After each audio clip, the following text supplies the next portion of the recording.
আজ মন মর চঞ্চল রে ভাই, ঝরে দুটি আখি। বোঝাইলে বোঝেস না তুই কোন জঙ্গলের পাখি রে, আজ মন মর চঞ্চল রে। আজ মন মর চঞ্চল রে ভাই, ঝরে দুটি আখি। বোঝাইলে বোঝেস না তুই কোন জঙ্গলের পাখি রে, আজ মন মর চঞ্চল রে। কাঁচা বাঁশের খাট বাঁধিবে শুকনো পাতের ডোর, কাঁচা বাঁশের খাট বাঁধিবে শুকনো পাতের ডোর।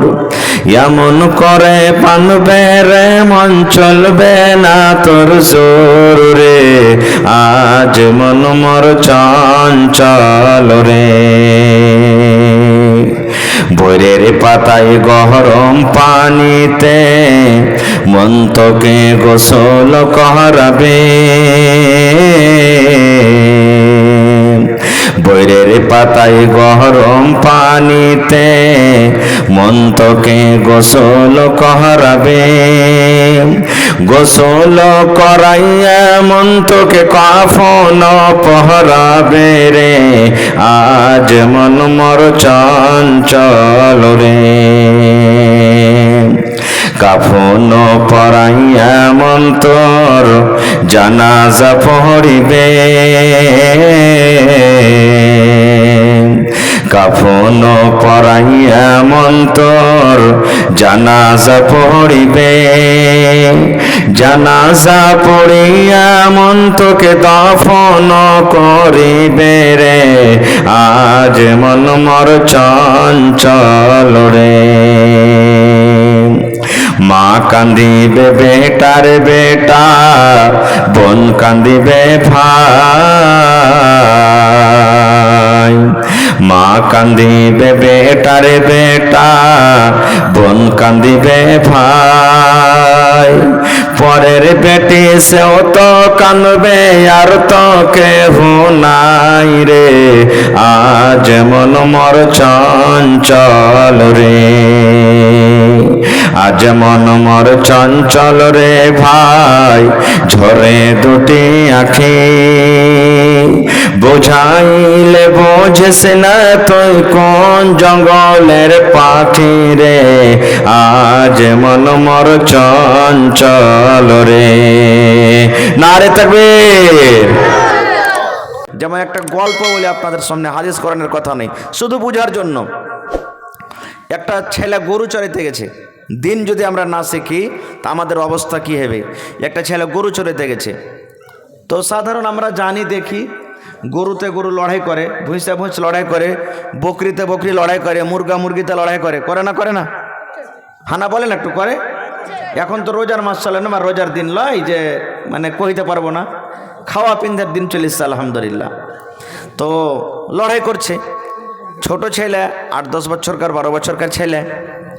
তো হ্যাট হুট করছে, কিন্তু গরু ছোটে না। আমি কি করবে, রাখালের হাতে তো লাঠি থাকে, হাতে এখানটা লাঠি ছিল লম্বা। দুটা গরুকে টাইনে টেনে 2 লাঠি কেড়ে দিয়েছে, বাস ঝগড়া ছুটে গেছে। মানে গরু লড়াই করে না আর, একটা একদিকে চলে গেল, একটা একদিকে চলে গেল। ছেলেটা সন্ধ্যেবেলাতে যদি বাড়ি আসছে, দেখছে ওর মা আর বাপ ঝগড়া করছে বাড়িতে। স্বামী স্ত্রী যেমন সাধারণ হয়, মেলায় জায়গাতে ঝগড়া হয়। কোনো জায়গাতে হয়তো পুরুষটা কড়া থাকে, মেয়ে লোক মুখ দিয়ে কথা বাইর করতে পারে না, জানছে যে খান্নেসা রাগ আছে, একে কিছু বলতে গেলে শুরু করে দেবে। আর মেলায় জায়গাতে আছে যে মেয়ে লোকটাই জিতে থাকে, পুরুষটা যদি কিছু কইতে গেলে ওকে ধরে ধরে কিলেবে।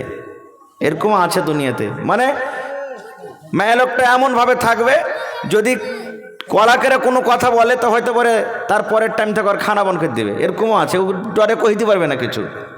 তো লড়াই করছে, এমনভাবে ফাটাফাটি লড়াই চালু করেছে ভাই, সুবহানাল্লাহ।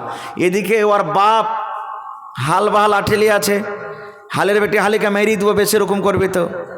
এদিকে ওর মাও হাইসে লেলেছে, আয়রে আমার বেটা মার, তোকে ছেপে দেবো, তোকে বেশি দিন করবি তো। আর ছেলেটা গরু চড়িয়ে বাড়িতে ঢুকছে, দেখছে এরকম ব্যাপার, কি করবে? আল্লাহ, হাতে দুজন, আর একজন হাতে লাঠি, একজন হাতে হাইছে, কোনো রকম হলে ঝেড়ে দিলে ব্যাপার গোলমাল হয়ে যাবে, ডাকতে যেতে গেলে কি হয়ে যাবে। তখন বলছে ওর দিমাকে একটা বুদ্ধি এসেছে, ওইখানে গরুকে মেরেছে, ঝগড়া ছুটে গেছে, ইয়ার অত লড়াই করছে, 2 লাঠি করে মাকে দিয়েছে, 2 লাঠি বাপকে, ঝগড়া ছোটার জন্য। বাস ঝগড়া ঠান্ডা হয়ে গেছে, মন ঠান্ডা। এবার ওয়ারকে দুজনের ঝগড়া শেষ, বেটার পরে রাগ চালু হয়ে গেল, মোড়লের কাছে হেঁটেছে মা বাপ দুটাই। মাও বলছেন, আব্বা বলছেন, মণ্ডলজি কি হয়েছে? দেখেন আমার বেটা আমাকে কত লাঠির বাড়ি মেরে দগড়া করে ফুলিয়ে দিয়েছে। মাও বলছেন একটা কথা, বলছে কি কারণে মেরেছে? বলছে যে বলতে পারবো না। বলছে তোমার বেটাকে ডাকো। বেটা হাজির হয়ে গেছে, বলছে হ্যাঁ রে বাবা। মণ্ডলজি বলছেন তোমার মা বাপকে এখানে মেরিলে? কয়ে কখন মারনু হে চাচা? কয়ে কখন মারনু? তোর মা বাপ যে বলছে। ওর বাপ তখন পিরনটা খুলে দেখে যে মারবো সাল্লা বেটা সালাকে, দেখতো তুই এত জোড়া মেরেছিস যে এখন একবারে চাকলা হয়ে ফুলে আছে, দাগে আছে। আর কয়ে কখন মারনু? তখন ছেলেটা মুচকি মেরে হাসে কইছে, মোড়লজি আমি মারিনি, ওর ঝগড়া ছুটালছি। ওই কেমন কথা? বলছে গরু চড়াইতে গেছিল, 2টা গরুতে লড়াই করছিল, 2 লাঠি করে দিয়েছি, ঝগড়া ছুটে গেছে। আইসা বাড়তে দেখছি এরা ঝগড়া করছে, তো আমি মনে করুন যে গরুকে মেরে ছুটালছি, তো এরা মনে হয় ছুটবে, 2 লাঠি করে দিয়েছি, আর ঝগড়া ছুটে গেছে। তো ওরকে ঝগড়া ছুটলছে, আমি কি মেরেছি? সুবহানাল্লাহ। ভাই রে, বলার উদ্দেশ্য হলো ছেলেটার মধ্যে যদি একটুখানি দিন থাকতো, ছেলেটার মধ্যে যদি আল্লাহ এবং আল্লাহ রাসূলের কথা থাকতো, তাহলে কিন্তু এই ছেলেটা পার্থক্য করতে পারতো যে ওটা হলো জানোয়ার, ওই জানোয়ারটাকে মেরে ছোটাল ছোটালে জানোয়ার, এটা মানুষ নাই। আর এটা হলো মানুষ, দ্বিতীয় মা বাপ, একে মেরে ছোটাইতে হবে না, মারতে হবে না, এই জিনিসটা পার্থক্য করতে পারতো, কিন্তু করতে পারলে না। এই জন্য ভাই প্রত্যেক মানুষকে বলবো যে প্রথমে ছেলেকে দিন শেখান, দিন শেখান প্রথমে। কারণ আপনি মনে করবেন যে বড় হ্যাঁ শিখবে, বড় হ্যাঁ পড়বে, কোনোদিন পড়তে পারবে না। মায়েরা খালারা যখন কুঠি বাড়িতে বানায়, কুঠি বোঝেন না? কুঠি যখন বানায় তো কাঁচা লেওয়া যখন থাকে, যেদিকে ঘুরবে ওদিকে কুঠির মানে লেওয়াটা ঘুরবে, ঘুরবে না। এবার যখন কুঠি শুকিয়ে যাবে, তখন যদি বলে না এই জায়গাখানে একটু মানে কি যে টেঁড়া হয়ে গেছে, সোজা করবো বা সোজা গেছে টেঁড়া করবো, হবে যে ভাই? শুকিয়ে যাওয়ার পর হবে? জীবনে হবে না, কারণ শুকিয়ে গেছে। এই মতো ছোট ছেলে আর বড় মানুষের দেমাগ, ছোট ছেলের দেমাগ 10 বছর থেকে নিচেতে কাদার মতন, যেদিকে ঘুরবেন সেদিকে ঘুরবে। আর 10 বছর যখন পার হয়ে গেল, তখন ওই যে কুঠির মতন লেওয়ার মতন শুকিয়ে যায়, আপনার কথা তার ভিতরে আর ঢুকবে না, তখন ঢুকবে না। ভাই বাহারে হাল যা হোক, আমি ওদিকে যাব না। আল্লাহ তাবারাক ওয়া তাআলা কোরআনে বলছেন কি, فمن يعمل مثقال ذرة خيرا يره ومن يعمل مثقال ذرة شرا يره। আল্লাহ রাব্বুল আলামিন বলেন, আরে দুনিয়ার বান্দা বান্দি তোমরা শুনে নাও, যেদিন কিয়ামত কায়েম হবে, হাসরের ময়দান হবে, যেই দিন মানুষের মাথার ওপরে সূর্য থাকবে, যেই দিন মানুষ আল্লাহ রাব্বুল আলামিনের ওই কিয়ামতের দৃশ্য, কিয়ামতের কঠিন দিনকে দেখে মানুষ সাইনাফস করবে, সেই দিন আল্লাহ বলেন, দুনিয়ার মানুষ রে, তোমরা যদি যারা পরিমাণ নেকির কাম করো রে বান্দা বান্দি, সেটাও কিয়ামতের দিন তোমরা দেখতে পাবে। আর যারা পরিমাণ যদি তোমরা গুনার কাম করো, সেটাও কিয়ামতের দিন তোমরা দেখতে পাবে। যারা পরিমাণ, যারা কাকে বলে? আমার মৌলানা বসে আছেন, সভাপতি ওলামায়ে কেরাম বসে আছেন, জিজ্ঞাসা করবেন। কয়েকটা উদাহরণ দিয়ে যারাকে বলা হয়েছে, বুঝা হয়েছে। সরিষার দানা দেখেছেন আপনারা? সরিষার দানার সমান জিনিসকে জাররা বলা হয়েছে। কিংবা আপনি ধুলাতে মাটিতে যখন এরকমভাবে হাত মারবেন, আর হাত মেরে এরকম করে হাতটাকে ঝেড়ে দিলেন, আর দেখবেন যে আপনার হাতের তালাতে ছোট ছোট ধুলাবালু লাগে না, ওই জিনিসটাকে জাররা বলা হয়েছে। কিংবা দেখবেন দিনের বেলাতে যখন আপনি ঘরের ভিতরে থাকবেন, তো আপনার ঘরের ভিতরে টিন টাটে যদি একটু ফুটা হয়ে থাকে, তো দিনের বেলাতে দেখবেন লাইটের মতন ঘরের ভিতরে একটা লম্বা রোশনি যায় না? দেখবেন এমনি এখন সাধারণ দেখতে পাবেন না, কিন্তু ওই রোশনিটার ভিতরে দেখবেন ছোট ছোট ধুলা বালু এগুলা মানে উড়ছে দেখতে পাবেন। তো ওই জিনিসটাকে জাররা বলা হয়েছে। আল্লাহ বলছেন বান্দারে, ওই ধুলাবালিগালা যে উড়ে বা সরিষার থেকে ছোট দানা, এত বড় খানা যদি তুমি নেকি কাম করো কিয়ামতের দিন দেখতে পাবে। আর ওর থেকে ছোট কাম যদি করো, গুনার কাম, পাপের কাম করো, সেটাও কিয়ামতের দিন দেখতে পাবে। আচ্ছা বলেন তো, এত ছোট ছোট নেকি লেখা হবে, এই জিনিসটা বিশ্বাস হয়েছে আমাদের? বিশ্বাস আছে না নাই? বিশ্বাস করতে হবে রে ভাই।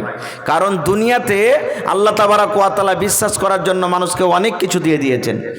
যেমন দেখবেন, বড় বড় ব্যাংকে যাবেন, বড় বড় কাপড়ের দোকানে যাবেন, বড় বড় মার্কেটে যাবেন, দেখবেন ওখানে সিসি ক্যামেরা লাগা আছে।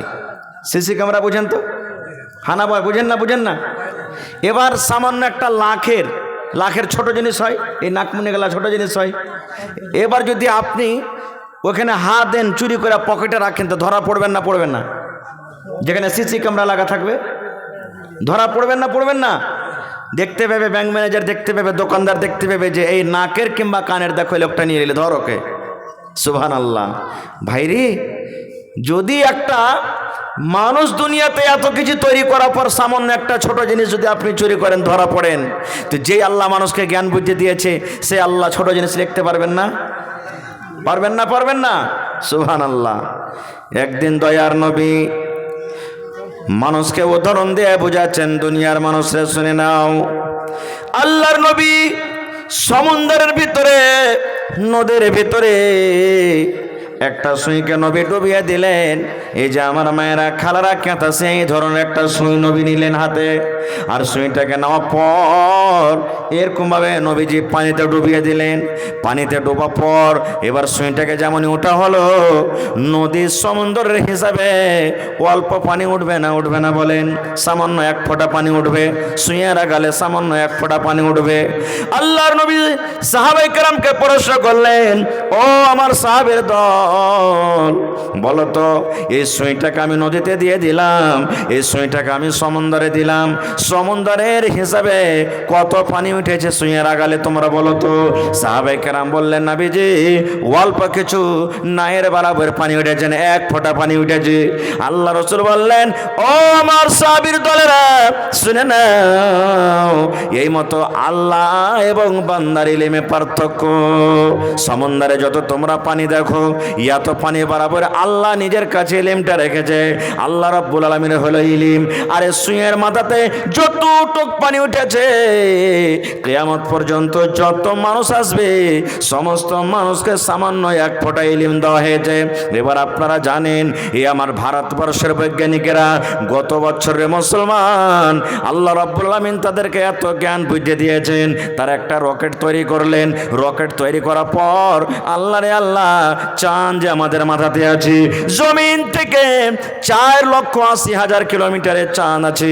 এখান থেকে যেমন রকেট ছাড়া আস্তে আস্তে ঘুরতে ঘুরতে ঘুরতে ঘুরতে ঘুরতে 4,80,000 কিলোমিটারের চাঁদের ওপরে রকেট পৌঁছে গেল। ওই চাঁদের ওপরে যাওয়ার পর ওইখানকার জমিন কেমন, ওই চাঁদের ভিতরে কি আছে, ওইখান থেকে ছবি তুলে তুলে তুলে দুনিয়াতে আমরা দেখতে পেয়েছি। পেয়েছি কে পাইনি? আরে মুসলমান, যদি মানুষ সামান্য একটা ইলম নিয়ে চাঁদের ওপরে রকেট পাঠিয়ে চাঁদের ওপরে কি আছে তার খবর যদি আনতে পারে, তাহলে যে ইলম আল্লাহ রাব্বুল আলামিন সামান্য মানুষকে এক ফোঁটা দিয়েছেন, মানুষ যদি ইলম নিয়ে এতখানি করতে পারে, তাহলে আল্লাহ রাব্বুল আলামিন কি করতে পারে না? পারে কি পারে না? হানা বলেন, পারে কি পারে না? সুবহানাল্লাহ।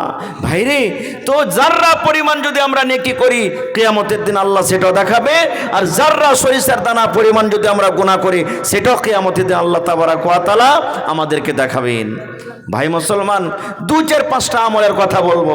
যদি আমল করতে পারেন, ইনশাআল্লাহ দুনিয়া আখিরাত আমার আপনার জন্য কামিয়াব হয়ে যাবে, কামিয়াব হয়ে যাবে। ভাইরে, আজকে ধরেন এখানটা সাইকেলের দাম কত? মোটামুটি 5,000 টাকা। হানা বলেন, 5,000 টাকা। এবার এখানে হয়তো সাইকেল মিস্ত্রি না থাকতে গেলো, কারণ বাড়িতে আপনারা ইউজ করছেন, জানছেন। যে জিনিসটাতে পম দিছি ওটাকে কি বলি? না, ওই ভল পিন বলি। ওইটার দাম কয় টাকা? 5 টাকা কিংবা 10 টাকা এখন লিখছে মনে হয়। এবার যদি ভল পিনটা টেনে নেন, তো চাক্কাতে পম থাকবে, আপনার সাইকেল খানটা কোনো কাজের হবে? কোনো কাজের হবে না।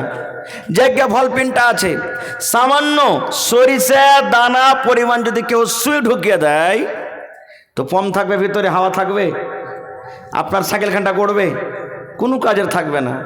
দেখেন 5,000 টাকা বেকার হয়ে গেল আপনার। 1 লাখ টাকা দিয়ে মোটর সাইকেল নিয়েছেন আপনি, রাস্তাতে হাঁটতে হাঁটতে হাঁটতে ফুস করে একটু কাঁটি সাঁধিয়ে পাংচার হয়ে গেল, গাড়িতে চড়তে পারবেন আপনি?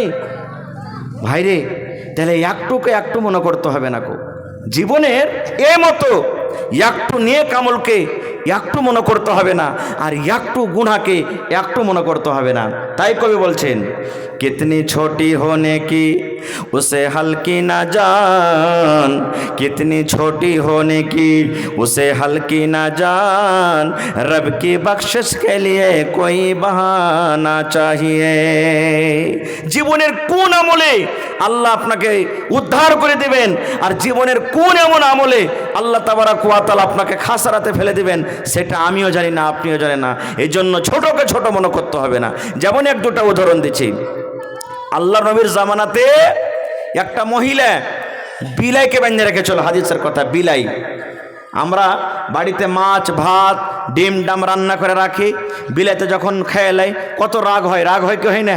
আয়রে শালা বিলাই তো কাই চোপাবো আই তুই, হ্যাঁ ছেলের লেগে থিয়েছিল ডিমটা কেমন সুন্দর করে তুই খেয়ে নিলি, কত রাগ। তা আল্লাহ রসুলের জামানাতে এক মহিলা বিলাই পরে কি যে রাগ হয়েছে আল্লাহ জানে, বিলাইটাকে ধৈর্য ওকে খুঁটিতে বেঁধে রেখেছে, আর বেঁধে রেখে রাগে কয়েছে তুই শুকিয়ে শুকিয়ে মররে বিলাই, তোকে খাইতে দেবো না, পানি দেবো না। বিলাই তড়িফে শুকিয়ে মরে গেছে। আল্লাহ রসুল সাল্লাল্লাহু আলাইহি ওয়াসাল্লাম বলেছেন, ও আমার উম্মতের দল, তোমরা শুনে নাও, ওই মহিলা একটা বিলাইকে মারার কারণে জাহান্নামের ভিতরে ঘোষণা হয়ে গেছেন। মহিলাটা হলো জাহান্নামী, কারণ একটা বিলাইকে বেঁধে রেখেছে, এটাকে কম নেকি মনে করেছে, গুনাহ কম মনে করেছে। একটা বিলাইকে মারতে গেলে কি হবে এ অল্প কিছু মনে করে একটা বিলাইকে রেখেছে, এই জন্য বিলাইটাকে মেরে মেরে দুনিয়া থেকে শেষ করে দিয়েছে। তুই যদি খাইতে না দিতে পারলি, বিলাইটাকে খুলে রাখতে ছেড়ে রাখতে, আল্লাহর দুনিয়াতে যেখানে ইচ্ছা সেখানে খাইত, সেখানে চলতো, সেখানে যেত, কিন্তু একটা বিলাইকে বেঁধে রেখে রেখে রেখে তাকে মেরে দিলি। আল্লাহ রাসূল বলেছেন, ওই লোকটা, ওই মহিলা একটা বিলাইকে মারার কারণে আল্লাহর জাহান্নামী ঘোষণা হয়ে গেলেন। শুধু তা নয় রে ভাই, আল্লাহর নবী বলেছেন, ইমরাতুন ফাহিশা, একটা রান্ডি মেয়ে ছেলে, একটা জানিয়া মেয়ে ছেলে সামান্য একটা কুকুরকে পানি পান করায় আল্লাহর জান্নাতে ঘোষণা হয়ে গেছে। রসুল বলেছেন, ইমরাতুন ফাহিশা, একটা নারী ছিল, মহিলা জেনা ব্যভিচার করত, রান্ডিগিরি করত, রাস্তাতে হেঁটে চলে আসছে। আস্তে আস্তে গরমের টাইম, পিপাসা লেগেছে, দেখছে রাস্তাতে একটা কুকুর ইন্দারার পাঞ্জরে, এখন ইন্দারা নাই, কিন্তু আগেকার আমার নানারা যারা বয়স্ক মানুষ আছেন ইন্দারাতে তুলে পানি খেয়েছে। ইন্দারার পাঞ্জরে ঘুরছে, পানি এত পিপাসা লেগেছে কুকুরকে জিভে বের করে দিয়েছে, গলা শুকিয়ে গেছে, কাদা চাটছে, মাটি চাটছে পিপাসার কারণে কুকুরটা। এবার সেই জানিয়া মেয়ে ছেলে, রান্ডি মেয়ে ছেলেটার দয়া হয়ে গেল দিলে, আরে আমাদেরকে যখন পিপাসা লাগে কত কলজে শুকিয়ে যায়, আর একটা আবোলা জানোয়ার কুকুর এই পানি পান করার জন্য এত পিপাসা লেগেছে, মাটি চাটছে, কাদা চাটছে, জিভে বের করে দিয়েছে, না আমি একে পানি পান করাবো। আর সামান্য একটু দিলে নিয়াত করছে কি জানেন, আল্লাহ জি জীবনে কত জেনা করেছে, জীবনে আমার দ্বারাতে কত ভুল হয়েছে, আল্লাহ দুনিয়ার কোন লোক জানতে না গেল, আল্লাহ তুমি জানো। মাবুদ রে, আমি এক কুকুরকে পানি পান করাচ্ছি, আল্লাহ এই আমলটার কারণে, নেকিটার কারণে আল্লাহ আমার জীবনের জেনার গুনাহকে তুমি মাফ করে দাও। এটাই উদ্দেশ্য। এবার সুবহানাল্লাহ, দেখছে তো ডোলও নাই, রশ্মিও নাই, পানি কি দিয়ে টলবে? ইন্দারা থেকে বিনা ডোল বিনা রশ্মিতে পানি তোলা হবে ভাই? হবে না। এবার মুহাদ্দিসিনে কেরাম বলছেন যে ও টোনা বানাইলো, ওর কাছে একটা ওড়নি ছিল, ওড়নির টোনা বানাইলো। আমরা টোনা থেকে ভুজা যে খেয়েছি, আগে খুব ভুজা খেয়েছি, ওরকম টোনা বানালছে, আর কোনো রকম এইরকমভাবে ডুবিয়ে টোনাতে একটুখানি অল্প পানি উঠেছে।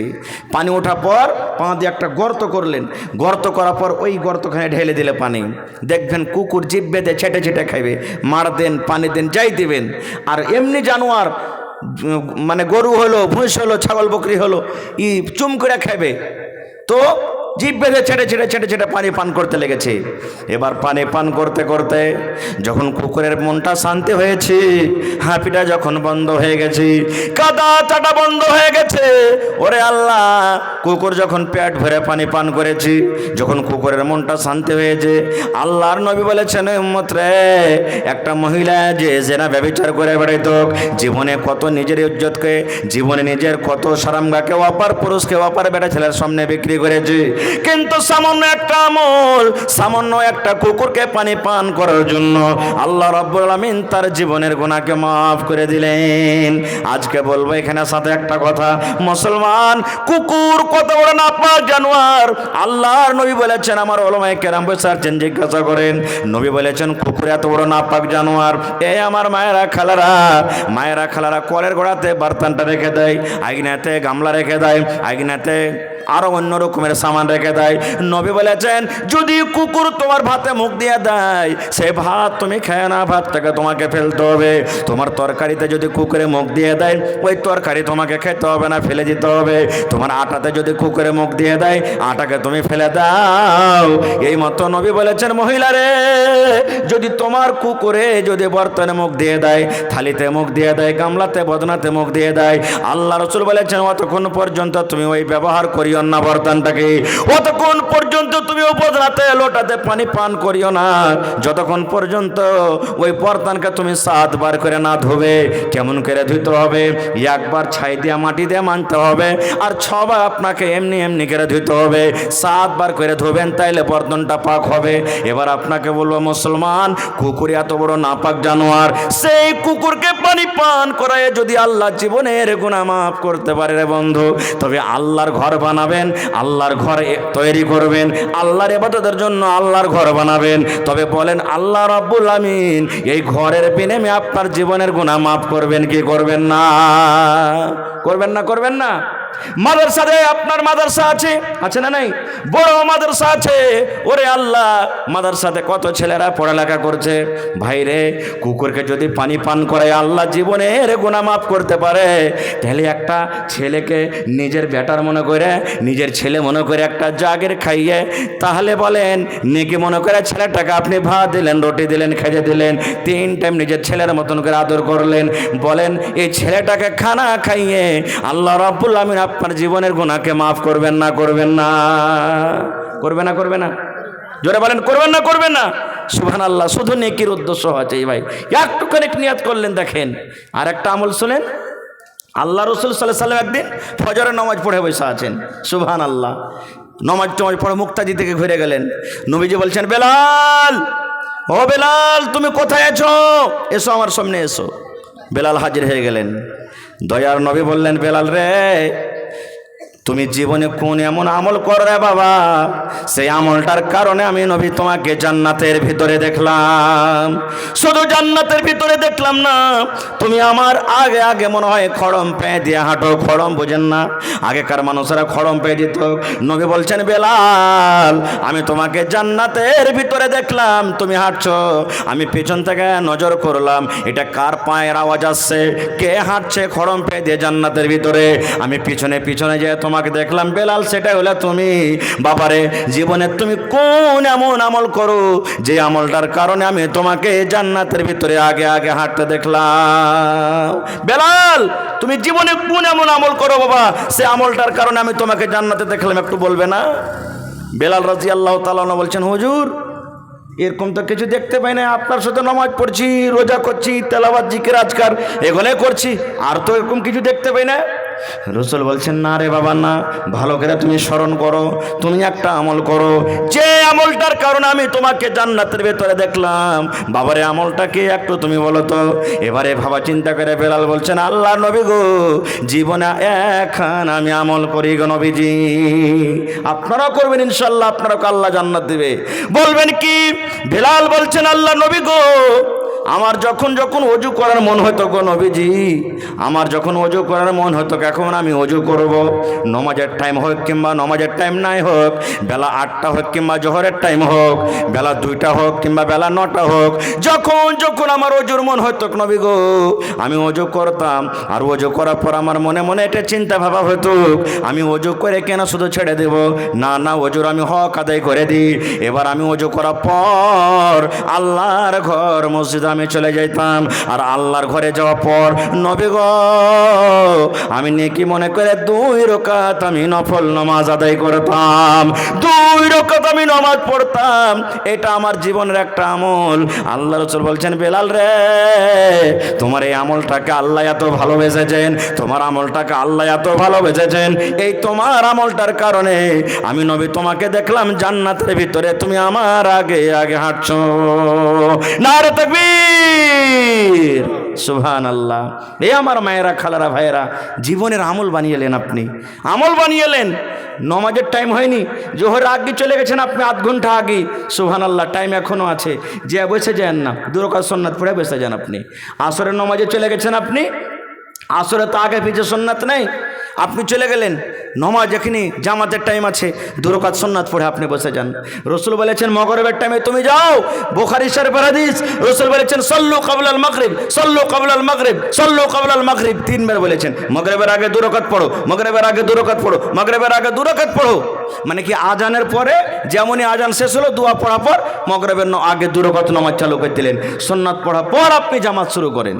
এতে কি হবে, আপনি নেকি পেয়ে নিলেন, হাদিসের পর আমল হলো। আর যে ভাইরা ওজু টোজু করছে, পেশাব পাখানা দেখেছে, ওরা যাতে জামাতটা ধরতে পারে। আল্লাহ রাসূল একটা হাদিস আছে জানেন, সুবহানাল্লাহ। এ ভাই ছোট ছোট আমল, কিন্তু একে ছোট মনে করতে হবে না। আল্লাহ রাসূল বলেছেন 24 ঘন্টার মধ্যে যারা 12 রাকাত নামাজ পড়বে, কয় রাকাত? 12 রাকাত নামাজ পড়বে, সুন্নাত পড়বে, আল্লাহ রাসূল বলেছেন আল্লাহ রাব্বুল আমিন তার জন্য জান্নাতের ভিতরে এখন ঘর বানিয়ে দেবেন। কয় রাকাত? 12 রাকাত। কখন কখন 12 রাকাত? ফরজের আগে 2 রাকাত পড়বেন, জোহরের আগে 4 রাকাত পড়বেন, আর জোহরের নামাজের পর 2 রাকাত পড়বেন। কয় রাকাত হলো?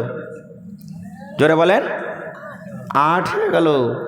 ফজরের আগে 2 রাকাত, আর জোহরের আগে 4 রাকাত, আর জোহরের পর 2 রাকাত, কয় রাকাত হলো? 8। মাগরিবের পরে 2 রাকাত, কয় হলো? আর এশারের পরে 2 রাকাত, কয় রাকাত হলো? সুবহানাল্লাহ। রাসূল বলেছেন যারা 12 রাকাত নামাজ পড়বেন আল্লাহ রাব্বুল আমিন তার জন্য জান্নাতের ভিতরে ঘর বানিয়ে দেবেন। কিন্তু আর একটা কথা বলে দিই, 4 রাকাত যে পড়বেন আপনি জোহরের আগে, তো 2 রাকাত করে পড়ে সালাম ফিরবেন, 2 রাকাত করে সালাম ফেলে দিলেন, আবার 2 রাকাত পড়বেন, 2 রাকাত করে পড়বেন, এক সালামে 4 রাকাত পড়বেন না। এটা হলো উত্তম আফজাল তারিকা। ভাইরে আজকে দেখেন আপনাদেরকে ইফতারির টাইম চলছে না, চলে না? এই যে এখন গেল রমজান মাস, ইফতারির সময়, ইফতারিতে দেখবেন যখন ইফতারির যেখানে ভোজ হয়, আপনার এলাকাতে কি আছে না আছে জানি না, মেলা জায়গাতে আমাদের এলাকাতে দেখতে পাই, যে লোকটা খাজিনদার খানা খাওয়াবে ও মগরিবের সুন্নাত আর পড়বে না, মানে খাওয়ার মানে এতে ও সুন্নাত পড়ে চলে গেল। বা কত লোককে দেখবেন ও শুধু ফরজ খান্ড আদায় করলে সুন্নাত ছেড়ে বাড়ি চলে গেল। জুমার দিনও দেখবেন ও 2 রাকাত পড়বে, হাঁটলো রিকেরা বাড়ি। না, সুন্নাত পড়ে নিলে সুন্নাতে মক্কাদের ভাই, ছাড়লে গুনাহগার হবেন, জেনে শুনে কেনে ছাড়বেন। ভাই একটুখানি কিন্তু আপনি কষ্ট করে পড়েন, বদলা কি আল্লাহ জান্নাত দিবেন। আর জান্নাতে কি পাবেন? দুনিয়ার ভিতরে সব থেকে ভালো জায়গা কি বলেন তো আপনারা? দুনিয়ার ভিতরে সব থেকে আল্লাহর নিকটে ভালো জায়গা কি? মসজিদ, আল্লাহর ঘর মসজিদ, হাদিসের কথা। আর ওর বিপরীত উল্টা, সব থেকে খারাপ জায়গা কি বলেন? মৌলানা তো বলে দিলেন কি খারাপ জায়গা? বাজার। আল্লাহর নিকটে সব থেকে খারাপ জায়গা হলো কি? কিন্তু আজ ভিড় কোনটা বেশি আছে বলেন? হ্যাঁ, মনে দুঃখ করবেন না, সব জায়গারই হাল এরকমই। এই যে কাল ঈদের নামাজ পড়েছি, ঈদের নামাজ পড়ে এসে যে রুমালে এমন কিটকিটে করে বান্ধা নামাজকে লটকে দিয়েছে গেটে, নামাজ রাতি থাক, আল্লাহ মাছ রাখেতে ফের ইনশাল্লাহ সামনে বছর থেকে খুলবো এতে নাকি। রোজার মাসে জায়গা হলো না মসজিদে, আর এখন কত টাইম এমনি ফাঁকা চলে যাবে। সুবহানাল্লাহ। ভাইরে আমার, মসজিদ বানাতে গেলে আল্লাহ জান্নাত দিবে, আমি পরে কথা বলছি। কিন্তু বন্ধুরে, দয়ার নবী আর একটা আমল বলেছেন, উম্মত রে, জমিনের ভিতরে সব থেকে খারাপ জায়গা হলো বাজার, কিন্তু বাজারের মধ্যে একটা ফজিলত লুকিয়ে আছে উম্মত। তুমি যদি একটা আমল করতে পারো, তুমি যদি একটা নেকি করতে পারো, আল্লাহ রাব্বুল আমিন সেই আমলটার কারণে তোমার 4খানা তোমাকে নেকি দান করবেন। 4খানা ফজিলত আছে। কি নেকি? সেই কাজটা করার কারণে আল্লাহ তোমার জীবনের ছোট ছোট 10 লক্ষ গুনাহকে আল্লাহ মাফ করবেন। কত গুনাহ? 10 লক্ষ গুনাহ আল্লাহ মাফ করবেন। আর তোমাকে আল্লাহ রাব্বুল আমিন 10 লক্ষ নেকি দান করবেন। 3 নম্বরে আল্লাহ রাসূল বলেছেন, তার জন্য 10 লক্ষ মর্তবা দরজাকে আল্লাহ উঁচা করে দিবেন এবং জান্নাতের ভিতরে তার জন্য এখন ঘর বানিয়ে দিবেন। 4খান ফজিলত। এ আমার মায়েরা, খেলারা শোনেন ভাইয়েরা, বাজারে 4খানটা ফজিলত লক্ষ্য আছে। একটাই মাত্র দোয়া পড়িতে হবে গো মা, একটাই মাত্র দোয়া। দোয়াটা যদি পড়েন আর পড়ে যদি আপনি বাজারে ঢোকেন, বাজারে আমরা যাই না, আমি বাজার যেতে মানা করি না। আল্লাহ রাসূল বলেছেন, তুমি চা খাইতে বাজার যাও, তুমি পান খাইতে বাজার যাও, তুমি নাস্তা খাইতে বাজার যাও, তোমার বাড়িতে মেহমান এসেছে, কুটুম এসেছে, নাস্তার জন্য মুরগির জন্য তুমি বাজার যাবে, কাপড় নেওয়ার জন্য তুমি চক যাবে, বাজার যাবে। নবী বলেছেন, উম্মত রে, যদি একটা তুমি দোয়া পড়িতে পারো, একমাত্র ছোট্ট সামান্য দোয়া, ওই দোয়াটা পড়িতে পারো রে উম্মত, দোয়াটা পড়ার কারণে আল্লাহ তোমার জীবনের 10 লক্ষ গুনাহকে আল্লাহ মাফ করে দিবেন। তোমার জীবনে, তোমার নেকের খাতাতে 10 লক্ষ গুনাহকে লিখে দেওয়া হবে এবং 10 লক্ষ দরজাকে আল্লাহ বলান করে দিবেন এবং তোমার জন্য জান্নাতের ভেতরে এখন ঘর বানিয়ে দিবেন। লেওয়ার মনে হয় না এতখানি ফজিলত? বলবেন মাওলানা দোয়া কি? আমার সাথে সাথে মনে পড়েন, লা ইলাহা ইল্লাল্লাহু ওয়াহদাহু লা শারীকা লা, লাহুল মুলকু ওয়া লাহুল হামদ, ইহয়ী ওয়া ইউমীত ওয়া হুয়া হাইয়ুন লা ইয়ামুতু বিয়াদিহিল খায়র ওয়া হুয়া আলা কুল্লি শাইইন কাদির। এটা বাজারে যাওয়ার দোয়া, এটা বাজারে ঢোকার দোয়া। আল্লাহ রাসূল বলেছেন, উম্মত রে, তুমি বাজারে ঢোকার টাইমে যদি দোয়াটা পড়ে দাও, তোমার জন্য আল্লাহ জান্নাতে এখন ঘর বানিয়ে দিবেন। লা ইলাহা ইল্লাল্লাহু ওয়াহদাহু লা শারীকা লা, লাহুল মুলকু ওয়া লাহুল হামদ, ইহয়ী ওয়া ইউমীত ওয়া হুয়া হাইয়ুন লা ইয়ামুতু বিয়াদিহিল খায়র ওয়া হুয়া আলা কুল্লি শাইইন কাদির। সুবহানাল্লাহ, কত ছোট দোয়া। আল্লাহ, আর দিনে তো 3 বার, 1 বার, 4 বার, 5 বার যাচ্ছি বাজার, যাই না? আমরা যাচ্ছি, কতক্ষণে নেকের কাম ভাই। আর একটু আগে